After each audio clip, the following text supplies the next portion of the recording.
सभी भारतवासियों को मेरा सलाम. जय संविधान, जय भारत. मित्रांनो, एक प्रश्न विचारायचा मला.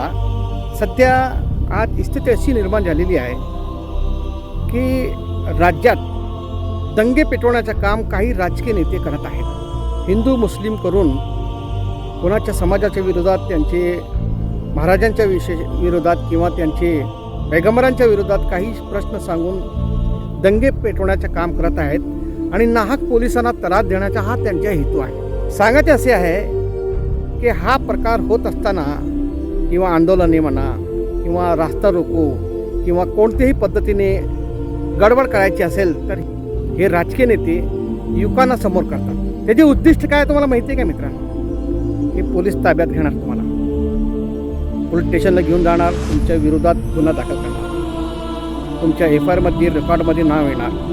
पुढं तुमचे वय किती आहे? 18, 20, 22, 24च्या वयात तुम्हाला नोकरीचा कॉल आला कुठल्याही कंपनी, प्रायव्हेट कंपनी, टाटा वगैरे वगैरे, तर तुम्हाला नोकरीवर घेणार नाही, कारण तुमच्यावर केस आहे. त्यासाठी हा मुद्दा आहे. तुम्ही नोकरी मागायची नाही, हे केसेस घ्या, घरात बसा.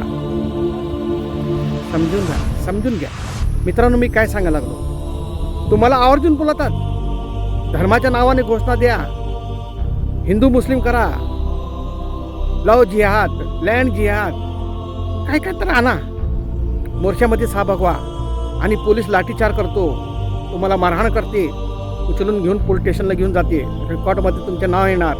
मग नोकरीच्या वेळी काहीतरी कॉल वगैरे आला तर तुम्हाला नोकरी मिळणार नाही. म्हणजे तुमची बेरोजगारीच्या यादीतून नाव बाहेर निघाला. आता बोला, विचार करा तुम्ही.